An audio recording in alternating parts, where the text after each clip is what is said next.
Hey guys, what's up? Matt here from Coffee is for Closers. We have a very special, yet somewhat exclusive podcast for everyone today. We have Will Hinkson in town from the US.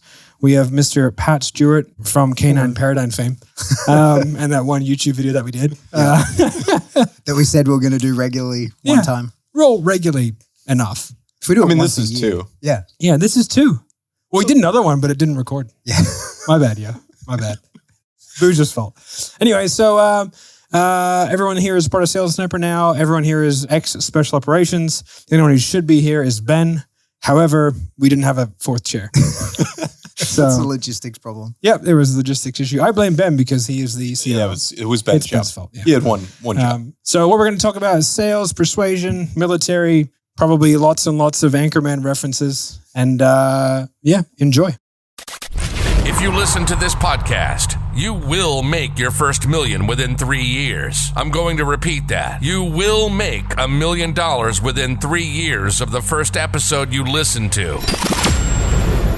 We don't want pikers. We're not here to save the manatees. We're here to make podcasts. You really want this. You listen and review. Put that coffee down. All right. So, Will, when did you get in? I got in this morning, so I've been up for roughly coming up on like a day and 3/4 with about 3 hours sleep. Okay. Which is, it's time for a little mini Red Bull. Time for a 5-hour energy drink. Yeah, they say it's the best formula for a good podcast is sleep deprivation. Well, the last one you had COVID. I had COVID. I don't even remember what got asked and what I said. Nobody should listen to that podcast. This one remains to be seen. We'll put the link up here. Yeah, the one that just says don't listen to it. So if you click on that, that's on you. That's like the your phone has a virus. You should click on this. Like you know what you're doing. Yeah. I'm not aware of the websites that cause that. However, I have heard of them. What do you mean? Something to do with a hamster. I don't know. Okay, so you guys have sort of not really met. No, we just met outside. Yeah. Congratulations on the enormity of your success of, being the tripod in the pyramid. So I'd love Will, to give everyone a background of yourself, and then Pat can learn, and we can all learn that we're all relatively similar human beings. Yeah, so spent 10 years special operations community. Of that time, 5 of that was in the Marine Corps, came up through as a recon Marine, was there as kind of like the transition into MARSOC happened and all of that stuff. Did a whole bunch of deployments there, got out, thought I was going to be a travel writer, went back to school, was surfing in Southern California twice a day. And then got a call from an old friend who's like, hey, man, I've got this kind of thing that I'm on overseas. We're working for the folks that we're working for. You want to come over? And I was like, yeah. Seems very vague to say we're working for the folks. Have they changed names numerous times? I'm not even sure what you're talking about. So he's like, hey, it'll take you about 9 months to get this clearance. In that time, I'll plug you into some stateside stuff. So I ended up kind of training folks that were getting ready to deploy, doing that with a bunch of really good friends. And then deployed a whole bunch more after that for the next 5 years. Got out and then started up my first business. We've talked about this. Matt and I have a shockingly similar background. So I got out and I was like, cool. I have a business degree, which is basically, that degree should have said speed and Googling before the timer runs out. Because that's how I answered all those questions. So started up a gym, built that up, then sold that to a venture capital firm, then was CMO. By the way, incredibly impressive to sell a gym to a venture capital. So that was a bit of dumb luck, if I'm honest about it. Oh, I believe it. So it was pure, because no venture capital firm is like, oh yeah, I want a series of gyms. Yeah. I would like a series of poorly cash flowing, low profit entities that require a tremendous amount of people and infrastructure to run. Yeah, exactly right. Sounds as perfect. you well know. Yeah. No, we got lucky. So that one was interesting, right? Because I think in a gym, as you well know, like you can run that as well as you possibly can. It's still a tough business to make work. So I was in a town where it was like our next biggest, I don't know, rival or whatever you want to call it. It's like gyms, who cares? But they were like, kind of one of our folks that we were competing against in like total adjustable market, all that stuff. They had partnered with a VC firm. They had a national idea. They were going national with it. And they wanted to acquire the next, we were their target, right? They wanted to own Ann Arbor, Michigan, which is where I was. So because of that, they started to approach. I got a little bit lucky. They thought they were going to just steamroll me, and they would have. I would have gotten just absolutely crushed. The X factor into this is my brother-in-law. My whole wife's family is much smarter than I am. So he was at the time, he was the top mergers and acquisitions attorney for software companies Okay, that's in handy. Chicago. It's handy. So he walked me through that sale. It was an incredibly frustrating experience for me. It had a good outcome, but the whole time, like I would have gotten just annihilated. Yeah. And they knew that. They just didn't expect it. So I got lucky. Then my daughter was born, became a full-time sales guy because I was like, I can't run a company and be a good dad at the time. Like I just knew, like I kind of overly commit. Yeah. And then just go hard in the paint, as we probably all do. And I was very concerned at that point in time that I was going to be a good dad. So I was like, I'll go to work. What I thought I was going to do.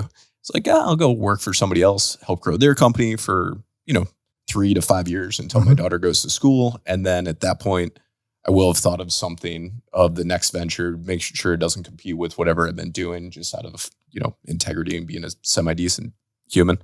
And then I'll go start that up and go from there, which all changed. And here I am. Yeah. And Pat, similar rundown. Well, not dissimilar, I suppose. Shocking. Yeah, 12 years in Special Forces, went straight 12 into... is more than 10. It is. It's two more. 12 and a half. 12 and a half if we're going to push it. I broke my back in 2011. And so that was kind of like I was on the downward spiral from there. So I stuck around for 4 years after that and was on like a critical skills waiver doing, niche stuff that they couldn't. It started out, they were like, oh, Pat will look after you and like keep you around. But then the guy who was meant to replace me got killed in action. So it was like, oh, like we do actually need you to stay here. So yeah, I stuck around and then kind of ventured into the dog space and was into that sort of, long story short, was over the 4 years that I stayed in and couldn't deploy, but was in training roles and admin, like I was the platoon sergeant, like I was the sniper platoon sergeant. I basically kind of figured out how to turn my hobby into a job. And my wife was a really successful tattooist at the time. And so when I left the army, it was like, we're going to have a kid, same deal, and I was going to be mostly home dad and she was going to have a career and I was going to have a job. And then a few years in, it kind of turned around and her body started to fall apart because, tattooing is a really limited thing. You can only do it so much. And then I started a podcast with a friend of mine, Glenn, and it went the other way. It was like, okay, now she's got a job that she tattoos now and again. And then I had this career in dogs. But COVID just did it for everybody, right? So like mostly I was working in the States, teaching seminars, that kind of stuff. It's really limited in what I do. Like what I do in dogs is not very popular in Sydney or in Australia really. So I have a really limited kind of market here. And the US market, it's worldwide. It's a huge market, but in any one spot, it's not really there. So it requires a lot of travel. And so COVID just kind of put an end to that. And now that pandemic's mostly over and we can travel again, I'm just kind of not in a position to do that. Like I just don't, and I don't really want to be traveling right now. It just doesn't seem like a wise time to be constantly going overseas. Like 2 weeks of every 6 doesn't seem like a wise time with a 6-month-old baby. We had another kid, and like the idea that there's a war in Europe currently, it just doesn't seem like there is. It just doesn't seem like a wise time to be spending big chunks of time away from home. So that's interesting, man. Like, because I think one of the things that I resonate with is like, for me, it was like, oh, I shouldn't be running a company because I'll be a bad dad. And that actually switched for me. Right. And I kind of found that homeostasis or balance that worked for me. What was the thing that shifted for you where you're like, oh, I don't want to be traveling anymore? Well, so when Rip, my oldest son, was a baby, no one wanted me to travel. No one knew me. So it wasn't on the cards. And I was home a lot and spent, like the kind of time that you can't get back with kids. And, so like my current baby son, Axel, he's 6-7 months old and they're different every week. It's a different, the milestones happen every week. And I just didn't want to miss any. And as Rip got older, and he was probably 3 before I started, really traveling and would be gone for 2-3 weeks at a time regularly. Not that much changes in that time, and he can handle missing you, and he doesn't it's not as big an impact on a kid to be gone for that period of time. But like right now, a 2 weeks to a 6-month-old is a big percentage of their life. Yeah. And they really change. And so I find myself thinking pretty critically about when someone invites me to come overseas. Money's not a big motivator for me. I know that's a weird thing to say on this podcast in this business. I know, right? And I've never, I make plenty of money. I make a lot of money, but it's which never, is probably why it's not a big thing. Yeah, and I say from this incredible position of privilege, you know, having an army pension and blah, blah, blah, like, oh, I'm not worried about the money. And it's because I'm like, I get a bunch of it, right? Like, and you know, I work my I'm not ass worried off. about watches either. You know what I mean? But, Or new cars. Yeah. but so it became more now, like I find myself when people ask me to, you know, travel to do stuff, I'm like, how much money's in that? Because like, it's got to be worth my while to go. Where it used to be like, yeah, that sounds like fun. Like, why not? I'll totally come. Now I do a big cost benefit analysis, and it's much, you know, there's a lot more in the stay home pile than there is in the travel pile or column. So yeah, that's kind of it. And so, you know, I've come on board here because I just like hanging out with Matt, and he made up a fake job for me. Yeah. So, But you're doing really well. which I'm killing it at. Yeah. My Great fake work. job. Yeah. Yeah, So, we got a chair. yeah. I got a chair over I mean, that's there. a win as it I is. set up I bagged a spot in the office. I think it's really funny though, because a lot of like mine and yours progression, like we've obviously known each other for, I mean, God, it's got to be 15 years, Something like that. maybe 17 years. Something You were like that. at my house when I came home from Afghanistan in 2005. Yeah. So yeah, like, Was that at the party? yeah. So Like- the first time I met Pat, right? like- Me and Pat were not friends to begin with, right? That's a little bit more chilled out than what he used to be. I'm probably a lot less annoying than what I used to be. And I remember I was wearing, like, we're at a party, and I was just wearing like a Letterman jacket because it was like a USA high Just school. back to school. So I had my Letterman jacket from high school, which obviously is a very rare thing over here, but I still had it. And I wore it, and I just had that with like shorts and no shirt. And he goes, this is the first time I ever met him. He goes, "You're not fat. You're just blank." And I was like, who the f- is this guy? Really? Yeah. So that was the first time. But then like, you know, we became friends, and we can tell the story offline about how Pat became to respect me as a human. But and then sort of like we became closer friends like as we got out of the army, and I started training and stuff like that. But then like we had a very distinct at the same time. Both of us were like, Pat was like, "Oh, I'm going to try and be the guy in the dog industry," and I was like, "I'm going to try and be the guy in the sales industry." Both of us had the exact same approach, which is we would just do a metric boatload of content, which is purely designed to give value. And then from there, we will try and take market share. It was the identical strategy. I would say Pat was probably a year ahead of me. And I got the idea from stuff that you were doing. I was like, oh, fuck, that's working over there. Yeah. And so Pat very quickly took a lot of market share within what you were doing. Yeah. Do you want to kind of explain that? Well, so a friend of mine, Glenn, who I was training dogs with, just kind of, bite work is tricky, you know, you need multiple people and that kind of stuff. So we were just we had no business interest together at all, but would train dogs. He did a podcast with someone else, and I think he got the bug for it and was like, "Hey, you want to start a podcast?" And I was, and in the dog industry at the time, there weren't many at all. And so we were Big is the early dog in. industry. I think that's Oh, a it's a question. multi-billion-dollar industry. Oh, it yeah. is? If you Okay. want to count pets, it's madness. Yeah. Like if you count pets, it's a multi-billion-dollar industry when you get into food and all of that kind of stuff. And so, yeah, he got the bug for the podcast and was like, "Hey, you want to start a podcast?" And we had a couple of false starts, but then eventually we got it going and it became really popular. And so in the dog space, it's probably it's one of the most popular podcasts. We get about 40,000 downloads an episode. Okay, nice. Yeah, and that kind of just sort of bought me authority in that space. Like I'm good. I am good on the tools, but I'm a better teacher, and that's what, to people, like I'm better at instructing how to do that kind of stuff. And so it gave me the leg up of people being able to go like, yeah, he knows what he's talking about, but he's doing a good job of explaining it to me in audio only. Imagine what he could do like with dogs. And I've got a lot of online. I got a lot of me actually training dogs content, but people need help physically. So that's kind of the limitation, the bottleneck when you talk business wise is like, I got told not to do this by my mentor. My mentor in dog training was this guy, Bart Bellin, who, is arguably the most famous, best dog trainer ever. And right when he kind of trained me, he was like, "I'm not going to do seminars anymore." So it was like perfect timing. Like I just kind of slotted in and got to steal his credibility essentially. Yeah, or nice. he lent to me his credibility.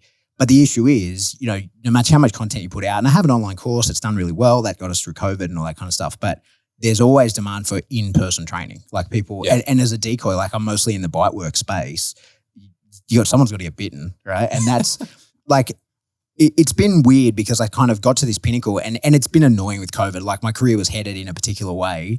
And it's not that I wanted to get to there. It was like I could see where it was going. And I'm happy to, can fall kind of anywhere, but I could see where it was going, and now it's impossible because my dog got old. The things I was going to do with him, I can't do. Like it just kind of, a lot of things outside of mine or anyone else's control, it's kind of changed it quite a bit, which is very frustrating. But we still have the podcast, still do it, and I'm still very much in the dog space, and I'm still doing seminars and stuff. I'm just more particular about where I do them and when I do them and that kind of stuff. So there was something you said that I perked my ears up, especially with this crowd, right? Which is you're like, yeah, I'm really good on the tools, but I'm also very good at explaining it. Mm-hmm.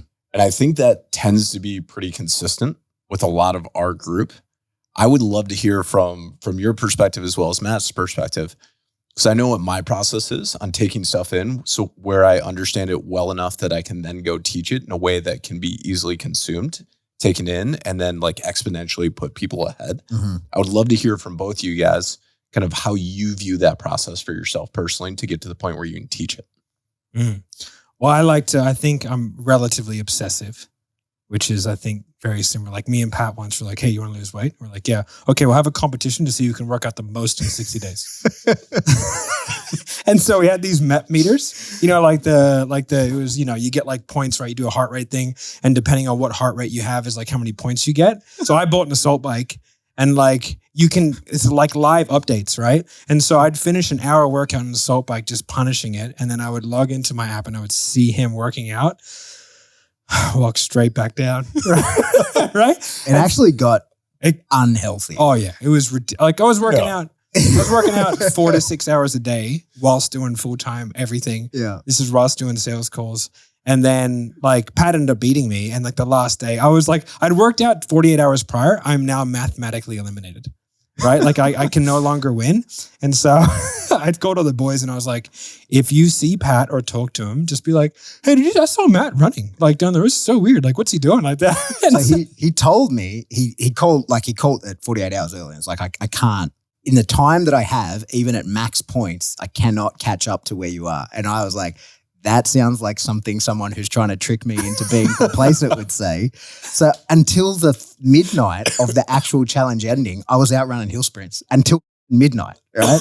Like I finished work. It was a Thursday night where I worked Thursday nights. So I was like on my way home, went straight to the park and ran the hills from like 9 till midnight. And you were working doing bite work. Yeah. Like not easy work. Yeah. Oh, yeah. Yeah. So that's why I have out-mepped tattooed right there because that was the bet. Yeah. So had to get it Strong work. Yeah. So yeah. All right. So obsessiveness is the first thing. Would you say it's the same, Pat? Yeah. Yeah, for sure. Yeah. I've noticed for me, it's the same thing as well. Right. And that first phase, I like to categorize it as like the absorb everything phase. Yeah. Like how do I dive into this and absorb everything? What's next for you? For me, I just have to understand the thought process of the person who's done it really, really well. So I just have to be able to ask why. Or if I don't have access to them, I have to be able to rationally write down what the process is, like physically write it out and then go like, why would you do it this way? What are the pros and cons of this?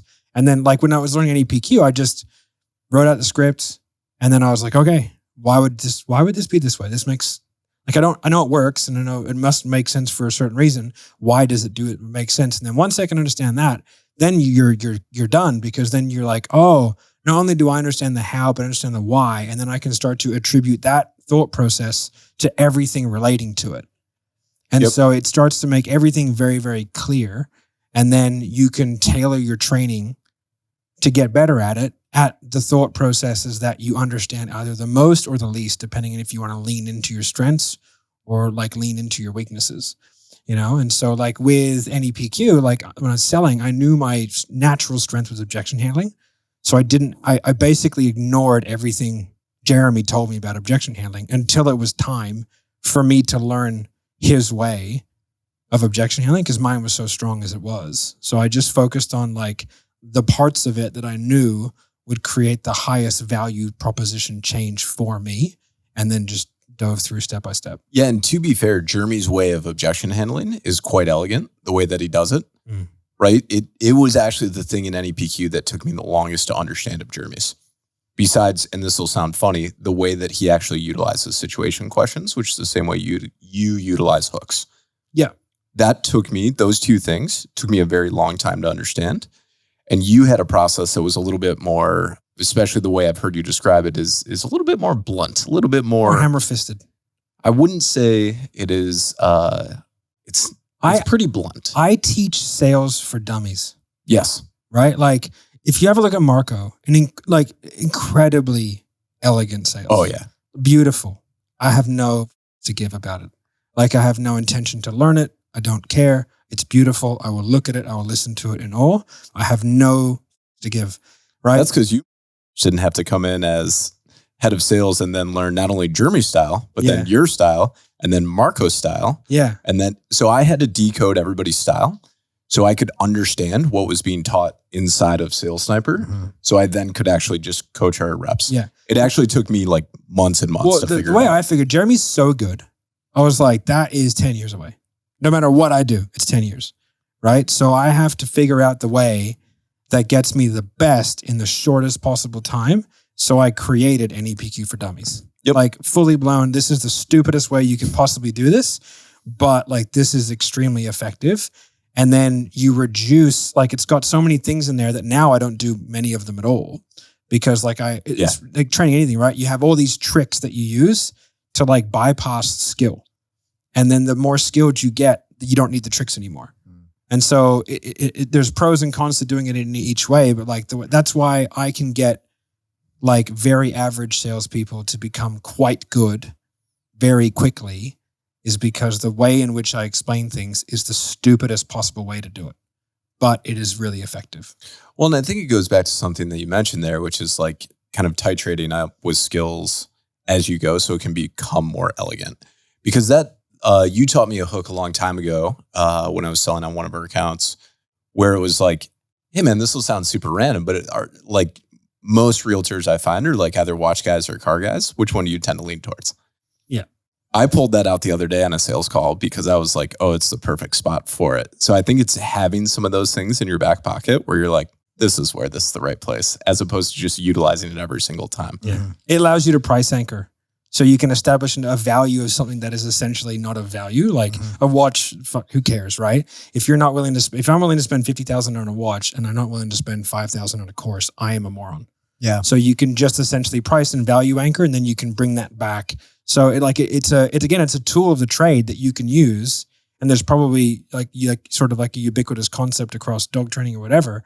But it's like, this is something you can use. Once you get good enough, you will not have to use it. Yeah. Something I've noticed you have, and I'm guessing all the guys in sales have, and it's the same as what I do, and pretty much everybody that teaches or presents, is that you have like 100 3-minute bits, and they're in the rolodex. Yeah. And someone says something, and you go like, here's this, and I've said it 100 times. It seems like it's genuine here now, and it is genuine. I mean it. Like, I'm not like a fake person, but I've rehearsed this conversation. This is for you. This is a first time conversation, but I've had this conversation hundreds of times. And here's the bit that comes out, and I present you with that. And I see that in the sales calls that I've seen you guys do, and it's like there's recurring themes. And because you're typically having the sales call with one person one time, they don't see your other calls with other people. To them, it is not a recurring theme. It's genuine every time. And I see that, like, and that's a lot of content, like 100 3-minute bits, 300 minutes is a lot of things you can pull out. And so there's a lot to build that. It's not like that's easy, but that's, I think, the way that I see you guys do it. And when I teach, it's the same. Someone asks a question, I'm like, yeah, I got that. Like, this is not the first, it's rare that anyone asks me a question for the first time these days, right? Oh, like, 100%. Plenty of times I've been like, oh, I'll have to get back to you on that one. But then for me, how many times have you just come up with something on the spot and you're like, that was really like you have that out of body experience where you're watching yourself answer it. Yeah, it's like that scene in Old School where Will Ferrell goes up on there. He just starts talking. And he's like, I blacked out. What happened? It's like that. It's like, oh, I got to get that Zoom recording. I got to figure out what I just said. The first time I did that congruence hook, I was like, so it's like, hey, I really love working with salespeople. They have that congruence of speech and action. In order to be a good sales guy, you kind of have to get out of your own way, because you help people get out of their way for a living, right? And they go, yeah, congruence. And I go, yeah, congruence. And then I use that the whole way through, anchor it with like, hey, like, let's say we are able to help you become that really congruent, consistent salesperson, and you're able to make that extra $20K a month. What would you do? So we tie the outcome to being that person. And then the same thing with like the consequence of never achieving it. And then from there, when they give me like an objection, that makes sense, man. Because like, but for us to be that really congruent salesperson that gets everyone out of their way, we have to first learn to get ourselves out of our own way. So what do we need to do to put yourself in a position to be able to, right? So you can just start riffing that. And then all of a sudden you start changing, you start like changing the decision-making from buying something to being someone who can achieve. And so it makes like a binary choice. Do I be a good sales guy or a bad sales guy? Because a bad sales guy can't even sell themselves. A good sales guy can sell themselves. So just do it. And that's like, as soon as you start figuring stuff like that out, then you can start developing that for each type of person. And then that's kind of when you start going down the rabbit hole. And then you can just listen. You can hear a few different trigger words from the individual. And you're like, oh, I know the call that I'm having now. And then you just shift and then you have that call. Yeah. You know what I mean? So, which goes back to what you're saying, right? Which is like, I have to understand the why behind what I'm doing. And then once I understand that why enough, right? I understand like, what am I actually looking for here, right? Then from there, I can go, there's a variety of different ways I can get that. What makes the most sense? Yeah. And then I'd start playing with shit and kind of going from there. Was it similar for you and kind of your process and how you break that down? Yeah. And not only with like training people, but even in actually training dogs, it's the same thing. And that's what we teach. And that first thing I got to do is figure out your motivation, right? Like how am I gonna reward you as a dog, right? Like do you want the ball? Do you want a game? Do you want food? Like what is it that I can pay you with later?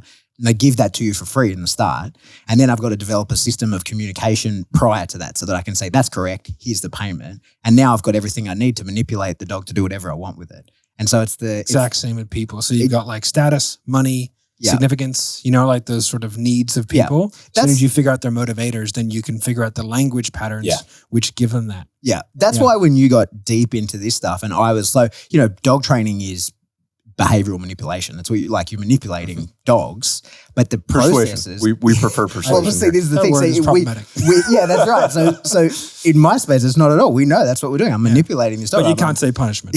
Yeah, that's right. I listened to your podcast. Yeah, but it's incredibly similar, and it all goes back to behaviorism. It's Skinner and it's Thorndike and it's all those people. And in the animal space, Skinner worked on a lot of rats and he worked on pigeons and dogs and that kind of stuff. But he never gave about rats, pigeons, and dogs. Like it's mammal brains and it's people that he's going to do that stuff with. His biggest client was the CIA, right? So like it's never heard of him.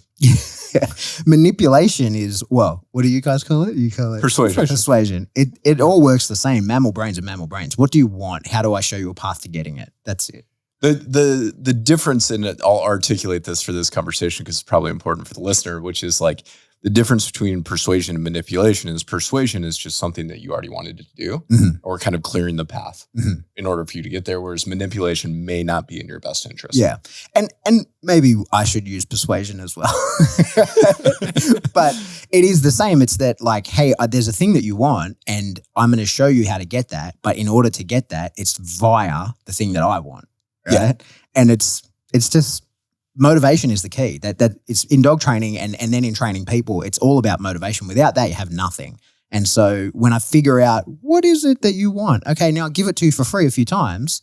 And then I go, in order to get it again, now you got to do something for me and I'll give it to you again, right? So here's a question I have for both of you guys, right? So now you understand what's going on behind that. You're trying different stuff.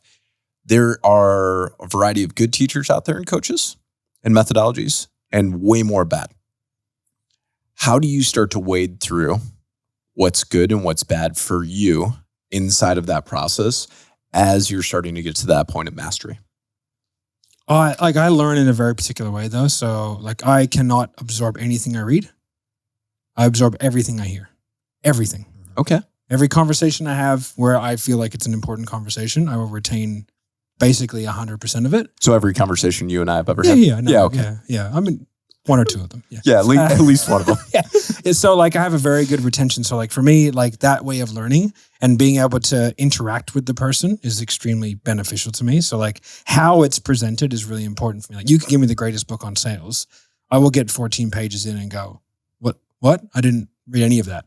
Right? Because my brain just does not work that way. So I have to be able to like lay it out.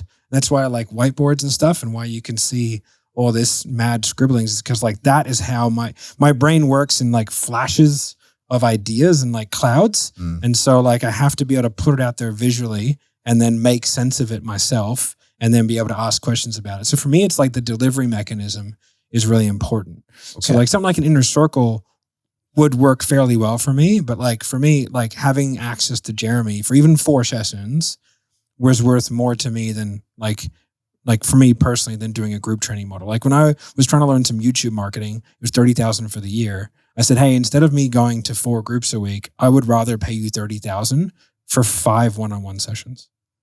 Yeah. And I was like, are you happy with that? He was like, I was like, I just want to see you once every 6 weeks. And I just have questions I need to ask you, and then I'll be fine. I'll never bother you. And he was like, okay. So that's kind of, and then I started to be able to dissect some of the processes. So the delivery mechanism for me is super important because I just want to ask, I have like 4 questions and it's just like, I need this, this, this, and this. And then those 4 questions will unlock all the things that I don't understand. And then I can move on. Yeah. It's really interesting because that's so different than a lot of the way that like the coaching consulting industry normally runs, at least in kind of the internet online world. Like the rest of the world is a little bit different inside of like historic age-old businesses. Yeah. But if you look at our staff portal and how I've laid it out, that's how I learn. So it's very short videos that have a high level of intent and a very precise outcome for each video. So like I have to absorb information in small chunks that are ultra precise that then like stack on top of each other to unlock a concept. So how do you get like a baseline understanding of anything new where you don't have exposure to it? Like sales, you had a ton of exposure, but like if we took, I don't have a great example, so hopefully you do have one in your head, but something that is relatively new that you want to grasp, let's say crypto, and understanding that, how do you start with that and then get that baseline? If I become obsessed with it, if I become obsessed with it, I'll just consume all information that I can get my hands on, hopefully over a video, and then hopefully I can ask someone questions about it. So I was lucky that David would answer my questions. Yeah. Right. So, and David's like a crypto quadrillionaire. So I had access to a highly skilled individual, but like I got obsessed enough with it to where the first thing I did was get a coach. So not David, I got somebody else because like he was too busy. So I was like, okay, this guy can explain all the key concepts to me. I paid him $1,000 for 45 minutes, 7 times. Yep. And then that gave me enough of a baseline to then when I could just go watch a bunch of videos. And then I just started playing around with stuff. So I was like, okay, I'm willing to lose $1,000. So I was like just moving money all over the space. And then if I didn't know how to do it, I would do a Loom video, send it to the coach, go, what have I done wrong? And he goes, oh, you got to remember how these interact. And I was like, all right, sweet. I know how to do that. And 2 weeks later, I knew crypto. Yeah. Not so like I'm really enough to where I could do what I wanted to do. As soon as I could do what I wanted to do, I was done. Yeah, this is really interesting because I basically take in stuff the same way where it's like I want the baseline of information, the foundations, and then I just want to put it into action. And like I want to mess up because when I mess up, I can ask better questions. Or if I don't know stuff, then I'll clear those things up. And it's like 5 to, depends. It can be like 100 questions depending on how complex it is or how terrible I am at it to get to mastery. But that foundation is key. And I think when I look at like our experience, like it's the thing that I have reflected on a lot going, what allowed me to have any sort of like success that I have now? What is that foundation? Because I did not do it alone as much as like I could say, oh yeah, I built these businesses, blah, blah, blah. Like that's true. But I also had a ton of people over the years mentor me, pour into me, make sure I understood stuff, make sure I had it. And then obviously with our collective backgrounds, like the stakes are so high, you learn how to ask the right questions. Yeah, but how fun is mentoring someone who really cares? That's what, so I've been mentored and I've mentored people.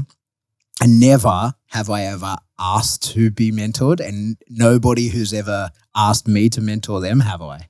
It's always like I think that kind of happens really naturally because as an expert, you see someone trying to become one, you're like, oh, I can help you here, right? And it's like, and they're never people that come to you and they're like, please teach me this. You're like, right? But it's like people are like, hey man, I'm about 90% there. You reckon you can fill me in on that last 10%? I'm like, yes. Totally can, right? You've shown me that you've totally motivated yourself. You've pushed yourself forward. I'll plug whatever gaps I can for you, right? It's when people are like, I want you to teach me everything. It's like, yeah, I agree on the everything, yeah, right? But I actually asked with the head of our board, Kim. I was like, hey, can I get and I was like, what's the reasonable request you can't say no to? I was like, can I get a fortnightly 30-minute call? right? And I have like, but time out from the game, because before you asked that, like I had him come to me with like, holy, Will is doing some stuff. Yeah, that's right. it. Like you'd sent him, hey man, this is what I've done. This is what I've done. This is what I've done. Can I get feedback? So like you'd already like presented him with like 3. Yeah. So like for you then going and asking, it's a foregone conclusion at that point. And if I have a look at like the people who I've mentored closely within Sales Sniper, which like, I was one of them. Yeah, for sure. It's like Rode, right? Yash as well. Like Yash is, you know what I mean? But like it's the people who are like, and even like Maggie recently was like, hey, I'd love to do stuff. I was like, yeah, because like I can see you have really tried to crack this nut. Yeah. And there are a couple of things that are missing and I can fix that. Yeah. You know, so, but it's like if someone comes to me and is like, like even if you offer me money, I'm probably going to say no, because you haven't gone far enough down the road to where like what I present to you is of value to you, because it's either going to go so far over your head and then I have to dumb it all down and start from scratch, which I really don't have any interest in doing. I agree with that. Like you have to go down the road, like, you know, so that's all part of it. I think that's a piece of it, right? Which is ultimately, I think, where I was probably driving towards. I didn't totally know where I was going to take this point, but here we are. Which is, I think once you get to a level where you are foundationally good, in order to hit mastery, I can point to anything that I've achieved, any level of mastery, based on the quality of the questions that I've asked the people that are already past that. Yeah. So like what I do right now with Kim, because 1, I just respect his time, but 2, only have so much time myself, is I think a lot about what are the questions that would make sense to bring him. And I have my notes app on my iPhone and I just write those questions. And I go, what are the highest leverage? I used to do this with you too when we had when our weekly was more you mentoring me before that kind of switched into, you know, us working on growth and all of that stuff for the company, which was like, what are the questions that make sense to bring you here that I think you will enjoy answering? We'll stretch a little bit of the way you think about that, but will also allow me to fill in those gaps and build kind of these mental models that will move me forward. And actually not waste your time, where it's actually more beneficial to you. I think I totally agree. And one of the worst things people can do is when you go to the expert and you ask a question and you already know the answer for it. Like when I catch someone doing that to me, I'm like, you're wasting both our time. You want a pat on the back. That's what you're actually looking for, is a pat on the back. And it doesn't work for everyone. It doesn't at all. But like, I don't need someone to be nice to me, like in that space. Like, and the guy that I first started with, who really taught me the biggest first chunk of, you know, really high end dog training stuff. One day I really got with the way he was talking to me and what he was doing. And I kept making mistakes, but it was a very technical thing that I was doing. And it was my first time doing it. And I got pretty angry about it and was visibly like and he came over to me and he said, hey, we can stop any minute you want. We can just stop doing this. Like, you've asked me to train you. This is how I do it. If you want to just go hang out, we can go have a beer, right? But then we're done here. So do you want to go hang out and just be friends, or do you want to shut up and get back to work? And I was like, I'll get back to work. And I was like, that's how I want to be treated. I don't need someone that's got to coddle me. And that's not for everyone. Absolutely, that's not for everyone. But that's what I hate, when people come to you and they ask a question to appear like they're asking a good question, and they know the answer and you know they know the answer, and it's just this theater. It's like, hey, let's not do this. Come to me with shit you really don't understand. But I think that's like an element of vulnerability where people, you know, like, I've come to you with 3 questions that you answered so easily. I want to like have a bit of confirmation of a 4th, right? So that to show you where I'm kind of at. And I think that is a folly, right? Like, there's also a large difference between questions and being questioned. Yeah. And I say that a lot. I go, hey guys, I don't mind questions. I go, being questioned is very different. And I go, you will get a much different answer and a much different tonality. But like, I'm not married to any particular way of doing things, but I'm teaching a very particular way of doing things. Mm-hmm. I was like, so like, if you want to go do that, I don't go do that. But we're talking about this. You know, but Bill, I don't give what Belfort says. So you can go do what you want. We're talking about this way. If you want to do that stuff, you can do that way. I can't teach that stuff. I don't know that stuff.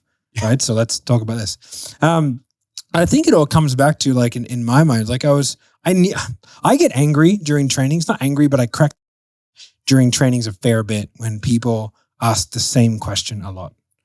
Right. Like if I get to the inner circle where I'm training people and the same people ask the same questions, I go, oi, Like, if you want to learn this, then like get obsessed with it and just dive into it and make it everything that you need to be. Like, this is your world now. Like, become the best. And I think like with everything, if you want to be extraordinarily successful in something, you just have to obsess over it. Like when I learned NEPQ, like I was so blown away by it. I was like, what is happening? I could not believe that a single person in one lifetime had put that together.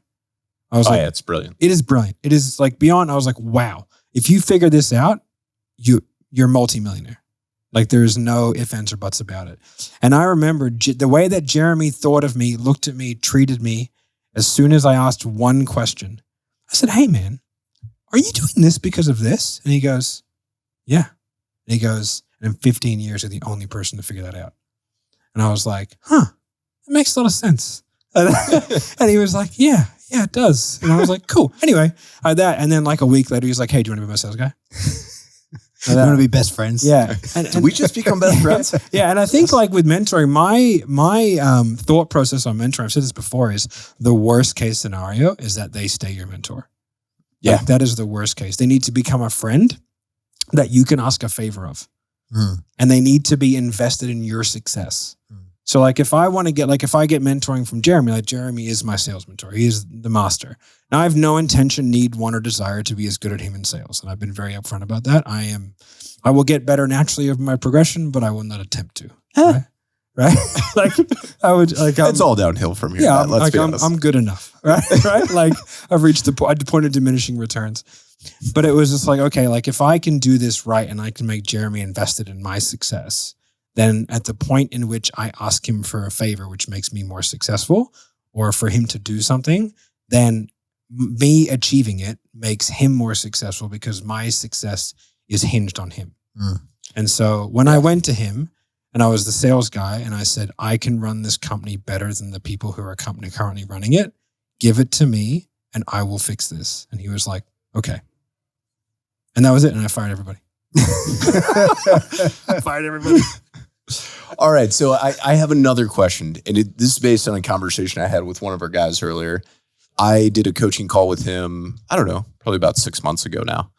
And then he stopped me as we were walking. I was walking to go take a leak. But he's like, hey man, thanks so much for that session. He's like, you figured that out in like a very short amount of time. And I was like, well, yeah, man, as soon as I saw what you had going on, it was easy. I was like, you have a wealth of experience. You've been very successful in another place. Like you were so clearly on the role play that we did. And I saw within the first like 3 minutes trying to be somebody else that you were second guessing yourself. So I look at like the difference between being really good and being elite at the point of where you understand what you're doing so well, you can just let your personality, your style, everything else come out, but you trust that you're still going to get the same, if not better outcome. Yeah. That I think is a thing that a lot of people struggle with, especially inside of sales, inside of business, really performance in general. Yeah. Which is even the people that start to understand the process, which is why you can role play for 12 hours a week. You can study NEPQ, you can do all this stuff, and you can still realistically not have a high level of success, right? Yeah. You can still never crack 20K a month in comps or whatever. Does that translate to, do you see people trying to be Bart? Do you see people trying to be 100%. And it 100% translates in that you really just have to understand the principles, the core principles. There's a framework, like there's a skeleton to it, and everybody's got their own skin suit around it. And when you see someone who's learned from a particular person and they miss the skeleton and they try to wear their skin suit. And we see that. It's a very good way of putting it. Yeah, we see that all the time. And decoying is one of the biggest things, like teaching a dog to bite. It's a weird little dance with the dog. And there's principles, there's things you do, but everybody has their own flair. And very often you can tell who trains someone by the things that they do. Okay. And I can tell what training they've done by the way they sell. Oh yeah, totally. God's Stanlock, that's Belfort, that's Cardone. Yeah. That's Jeremy. And when you can tell who trained someone, they're going to be someone who was trained by someone. They're never going to be the person training someone else, right? Because you would go to the original. right? Yeah. And so it's about sort of understanding, I get it, I understand the principles, and my brain works in flow charts. So like I see the flow chart, I know I know the decisions that you're going to make, and I'm going to make the same decisions, but it's going to be with my own flair. The flow chart's going to be the same, but it's going to be different colors and there's going to be different patterns all over it. But we're going to get to the same place, and we're going to get to the same place via the same mechanism. But to an observer, it might seem really different. Right. So here's an interesting thing, right? Because I've looked at the this. And silhouette's all the same. three of us come from a background where, like, we were fairly confident in what we did. Like, I would say I had a very, very, very high level of confidence in my skill set when I was operating. I was able to. I actually second guessed. It took me a while to translate that confidence into business for my first business. I always thought I was behind the curve. I always thought like, oh, I'm behind the curve. Like even when we were doing really well, like hitting high profitability numbers for a brick and mortar gym, all that stuff, right? I think you need that though. I do, and I agree with that. But you also, to hit an elite level, you actually have to get rid of that. It will hold you back. Yeah, I was believe gonna say, that. I don't have that. So here's my at the question start, for you guys. That's what gets the hunger. But now, like, I agree. Yeah. At least it was for me. Here's my question. For somebody that doesn't have our background, and so they don't have to go to combat for 10 years, right? Was that an option? I wasn't aware. Well, right now there's plenty happening. Well, yeah, Matt, for some of us it is. You guys were Check. both qualified Check. snipers, right? No. Were you? I wasn't aware. I was not. Oh. Thanks, yeah. Oh, I didn't know. I didn't know that. Remind me. I was How many deployments did you get? Less than you. Inside of your 10 years? Significantly less than you. I believe It's weird because we a little spent bit. we spent about the same amount of time, but you had 7. That's weird. Yeah. I was very important back home, right? I was the sniper. Oh, that's platoon weird because sergeant. all the work was overseas. But that makes sense. Well, I mean, by the time you were done with them, you'd already killed everyone. So I said it to Booge the other day. Booge was like, oh, he called me a sniper. Like, you know, everyone's here the sniper, right? And I was like, oh, dude, I actually wasn't a sniper. And I was the sniper platoon sergeant, but I was neither of those things. a sergeant, nor a sergeant, nor a sniper. Yeah. But you could imagine if you were, right? How do you, especially now that we all coach other people, right? And their development truly is indicative of how successful we are in our roles. Mm-hmm. Like their success is literally. Which I would say very, if I'm speaking personally. Yeah. How do you start to instill, because I have my own way of doing this and what I kind of look for in somebody. How do you start to go, that person has all of the foundation without the confidence to step into it on their own? And then how do you start to translate that and give them coaching and advice around that to actually become confident in who they are? I know how I do it, but first of all, I know if someone's good, like immediately. I can tell if someone's look good for? from the first couple of minutes. It's if they make the same decisions as me. If I do not understand where they're going in a sales call, because I should be able to listen in the same way that you should be able to watch someone coaching, training a dog and go, okay, I get what they're doing here. Mm-hmm. If you look at it and go, what the f- are they doing? Like then they're either on a different wavelength, which is working, but I can't work with them anyway because I don't understand what they're doing. But if I go, oh, okay, I see what he's doing. Then like I can predict what's going to happen. And if they do that, I'm like, yep, their decision-making process is good. Now the execution might be poor. Like they might have poor tonality. They might be asking like the right question in the wrong way or at the wrong time. But that decision tree, that flow chart is the skeleton is there and they're making it, but just with small tweaks, they can get better. Now the people who are actually genuinely really good, like we have a sales rep who's phenomenally talented, who just doesn't produce. Ah, yeah. Right. Phenomenally. Right. Like the guy who knows everything, does everything perfectly, but for some reason just can't train a dog. Mm-hmm. Right. And it's really interesting. And there's a bunch of things, but what I generally do is try and remove the importance of the outcome. And I just go, your only job at the end of each sales call is to think, man, I did my process and that was a good call.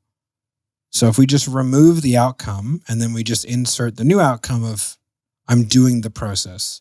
If I do the process, it's good. And I should be able to hand that call to someone because you can't sell everybody. Like it's ridiculous to think you can. Even if it's 99%, there's still one who's going to say no, right? So the moment you realize that you have no control over whether that person buys or not, like you literally have no control. And to pretend otherwise is like extraordinarily like egotistical or just insane. So I go, you can't sell them all. There's no point trying. If you sell at 40%, then you should be shocked when someone buys because 60% chance they don't.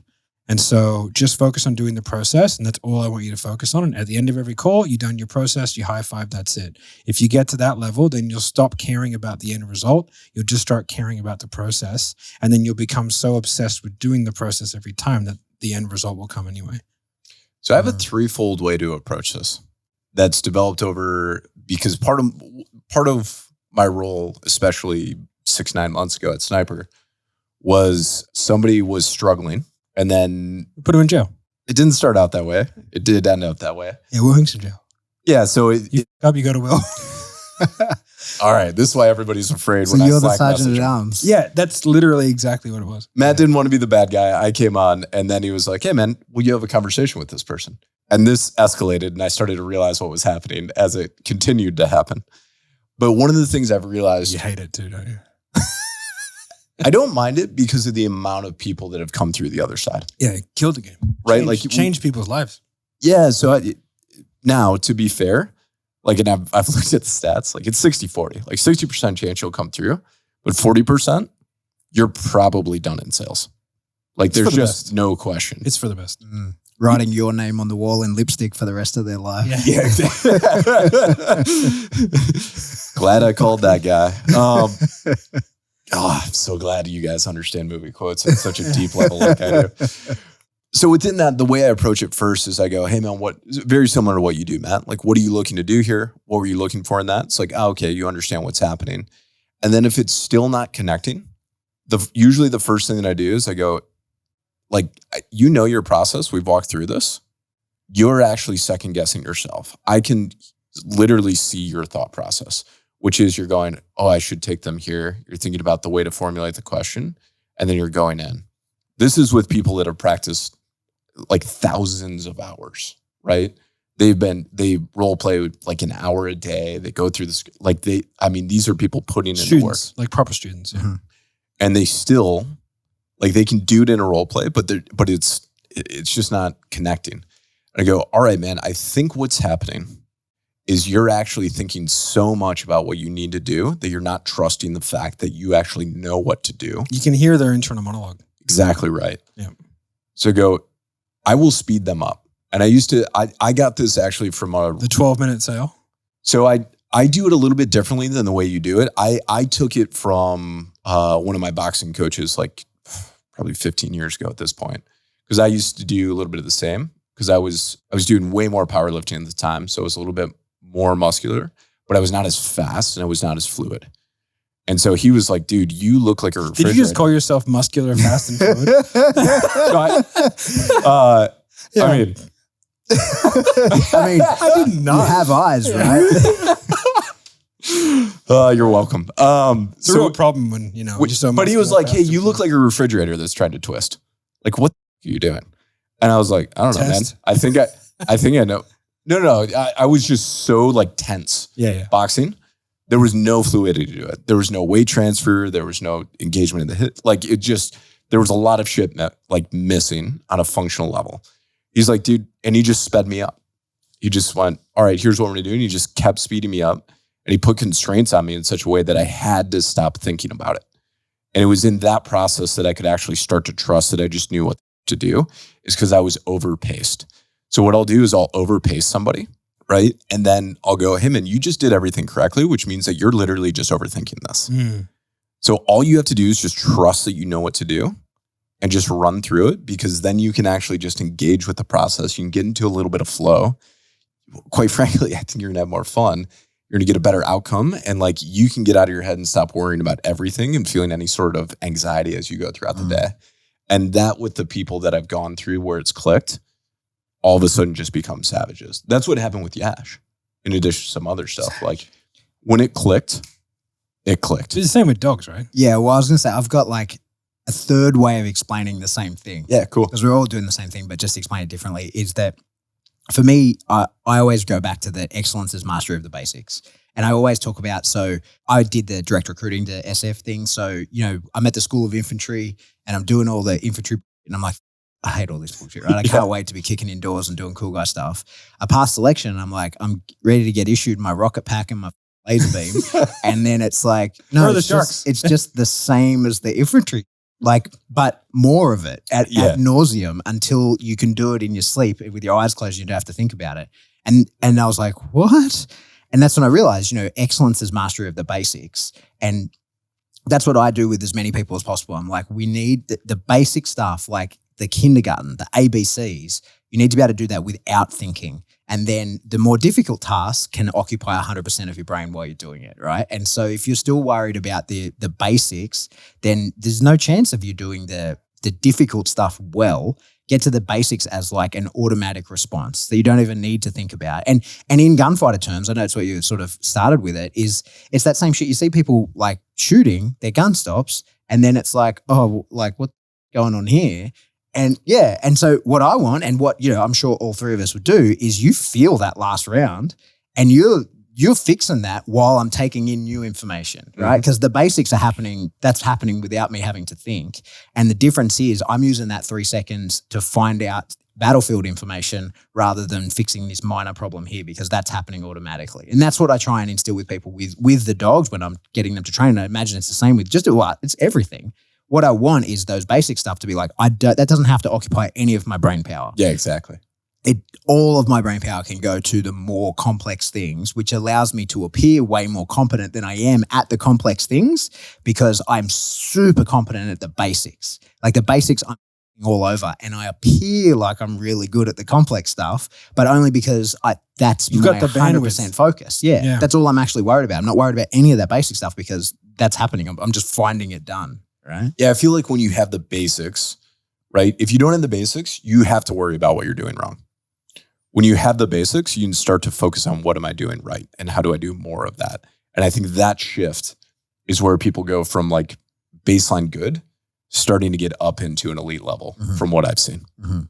Yeah. It's like, it would be interesting to see if you could formulate some sort of real world ball and dummy shoot. Right? Like where you could sort of like have a thing that just obviously shows you what you're doing wrong. Cause that's such a, for those of you who don't know, ball and dummy shoot is where you have like dummy rounds in and you can see people flinch for the round, right? You don't know whether you've got a live or a dummy round. You just see and people like that, no, that's not the yaw of the gun. That's you doing that in anticipation, right? Like snatching the trigger and stuff. So it would be really interesting to try and like develop something like that where you could really kind of dissect what they're actually doing incorrectly in such a visual and like instantaneous manner. Because I think like shooting, like I know for shooting in sales, like it was such a good paradigm for me because, like I was so used to just like, it's like we just shot every day. It's all we did. But it's dry practice as well. That's one of the things that the army drills into that I think I see nowhere else. When I say to people like, you don't have the dog here making all these mistakes in front of him. Put him away and you get good at it by yourself. Yes. And then get him out. And it's like, no, but it's playing tug with the dog. Like it's presentation of the reward and all that. I'm like, he doesn't need to be around for your mistakes. You get good at that by yourself, right? Like set up lines so that you can do it in a straight line and all these kind of do it by yourself, get good at it, and then bring in the dog so that he never has to endure your ups along the way. That's funny you mentioned. So this is a parallel of the two worlds, kind of, which is when I started learning NEPQ, I went into, which I don't even think we do anymore. I just went straight into inner circle, right? I had no 2.0, no 3.0. I just went straight to inner circle. So I went through the entire portal in a weekend, just ripped through the content. I still have all the notes in Notability on my iPad. It's like hilarious, right? And then from there, I just started role playing, but I role played for like an hour to an hour and a half every morning. And all I did, I've got an English lab named Sawyer, right? And he would sit at my feet and I would just sell Sawyer. I sold Sawyer so many high ticket packages I cannot even describe to you. Yeah. But all I did is I went, what is the closest way that I can replicate this? Yeah. So I was like, I'm going to open Zoom. I'm going to be at my desk. I'm going to have my script up the same way that I would during a sales call because it was still very much using a script back then. And I'm just going to run through that over and over and over again until I start to get happy with it, which took months and months and months. It just seems so obvious though. One thing that used to really show me, people would come in Well, it's because being bad at our previous job had pretty severe consequences. Yeah. Right. So I think like there's a different of like catastrophizing failure. Yes. Right. That happens. And so I remember. Do you still do it, by the way? Yes. Yeah, I do too. Yeah. I have a lot. I get like, I spiral with like one thing and it will like that.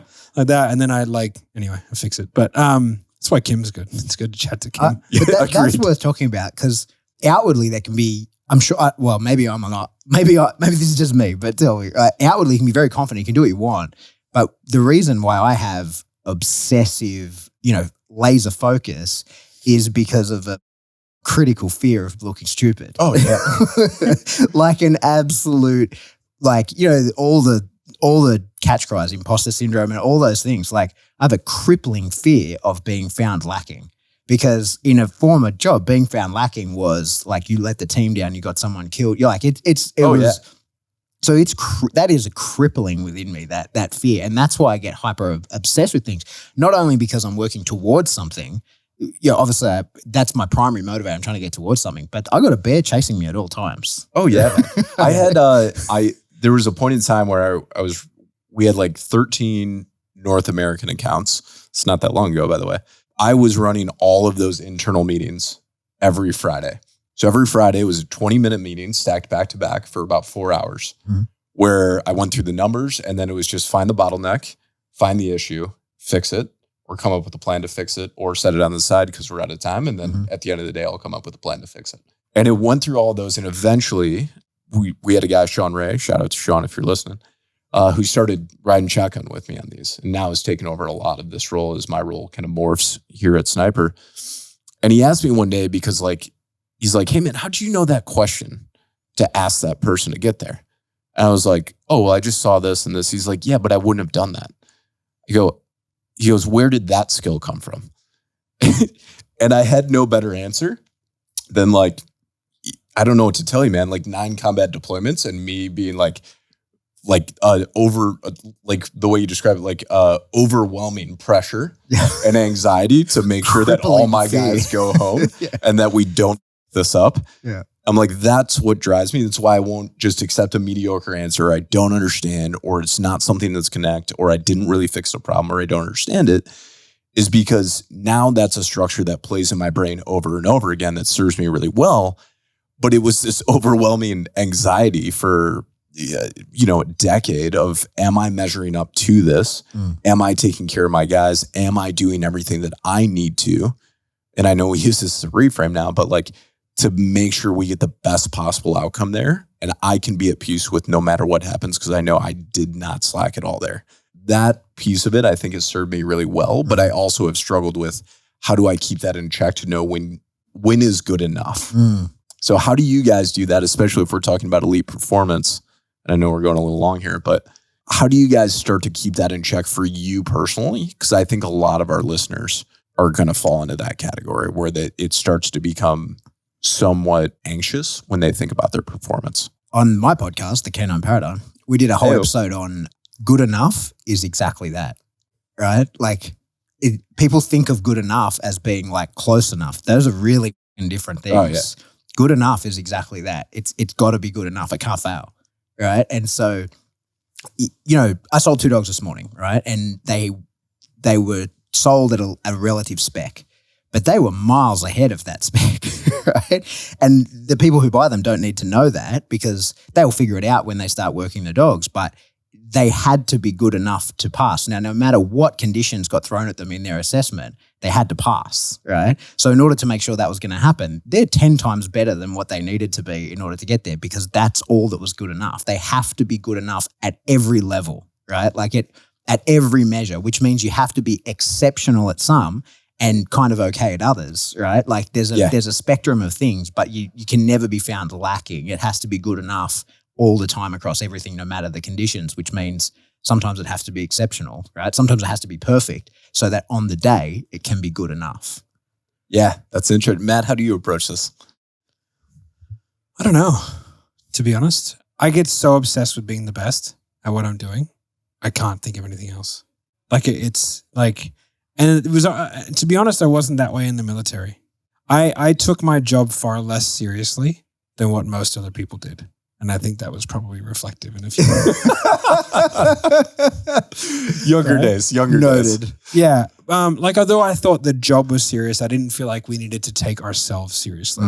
And in the very, very, very small realm of snipers, where the egos are very high, Yes. that was not seen upon as a positive. Yeah, it was almost like having a personality where you didn't just hate the world was frowned upon. Yeah, I was like, hey guys, like let's be really good at our job, but like we are not better than anybody else. And I've tried to reflect that here. I think that's interesting. I came to that conclusion later on, probably actually towards the very end of my military government career. I did not have that for the first 7 years. I didn't. I was absolutely on board with everybody where it was like, you either perform or you're a total piece. You're dead to the world. I never understood it. I knew it was a thing. I never understood it. Like if someone overseas and they're a piece, I was like, oh, you're a piece because you just really put someone in a bad spot. Like, but in terms of like, I just never understood. Like I never understood treating the mechanics different than the shooters and the snipers different than more. No, I didn't treat them different. I actually was way cooler with support. It was actually, I held in snipers where I was, no. So not allowed. We were better and we knew it. Yeah, so that was the attitude. That was the overwhelming. I never had that same thing. Actually, where I held people to that standard was actually just our guys. So I was like, if you choose to do this, right? And like to illustrate the model, like it's here, right? Like we have 3 bullet holes and then a crack down the skull, right? The 3 bullet holes are for the only 3 things that you'll find in the recon community, which is pain, misery, and suffering. And the crack is for perseverance. And that is your life. That is literally the entire mentality. Yeah. So I held like that standard that I held myself to was so high that I held everybody else to it. But the curious thing that you said in there is you're like, I'm so obsessed with being the best, right? But especially in the role that you're in right now, you could be really good at growing a company, but because it requires such a constant up-leveling of skills and then becoming more and more aware of different things that are happening there, you actually, at least from my perspective, and you might view this different, which would be a really interesting conversation. I don't think either you or I could be the best at any single one thing that we do in Sniper. I hope not. Exactly right. Yeah. So it then becomes like, we are very, very, very good at attracting talent and then getting culture pervasive. But when you say, yeah, but you don't know what I want to be the best at. That's what I was curious about. When you say being the best, what are you looking at? I'm Thanos. And I'm collecting those stones. You're like, that is my job. Tell us more. My job is to collect the greatest human beings and unite them under one singular vision. Like that is my job. That is my only job. And if I get enough really, really cool people who are really, really good and really, really bought into the snap, right? Then like there's no amount of people that can stop it from happening. Yeah, that's fair. Yeah. And we're pretty close right now. Yeah. So it makes me feel good about a fake job he gave me. Yeah. You're like the stone on the elbow. It's not like doing anything, but it looks good. It's important that it's there. Yeah. So like that's what you're the bedazzled jean jacket. Yeah. The vajazzle. Yeah. So like that's what I have to be good at. Like I have to be like the guy that is out in front rallying the troops and like attracting like through like pure force of will, like come to me if you want to live. You know what I mean? Like that's interesting because I have really had a thought about this over the last month or two as my role is shifting at Sniper and gone, what is the overarching thing that I didn't use terms of like want to be the best at, but like how do I provide the absolute most value here to our team? Yeah, I think we'll go over that a lot. Like we have planning sessions for the next 48 hours. Yeah, but yours in collecting people, mine actually I think is a little bit different, which is how do I empower those people to step fully up into what they're capable of in each position? Yeah. Now, how we do that is variable and complex and depends on the person, role, all of that stuff. And I have some thoughts and we've already been doing it. But it's interesting where it's almost like you can't go wrong. Right. And I look at this over and over again. Like, I just don't think and to the point, like we've all been on great teams. We've all been on okay teams. And like, I've been on bad teams, right? Like, I think it boils down to, I think something that you talk about, Matt, all the time, which how do we set that unifying vision where we're moving towards it?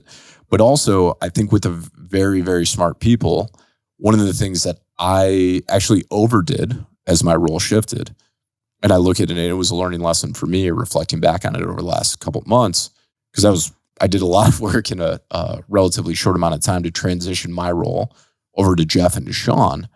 But I was like, I need to prepare them for success. And I actually got a little too obsessive on it. And it was like, no, these are really smart people. Yeah. I need to just let them come in there. But I was so concerned with how do I make sure that I can hand this off in the right way to them that I actually overdid it a little bit. Whereas I feel like you go the opposite way.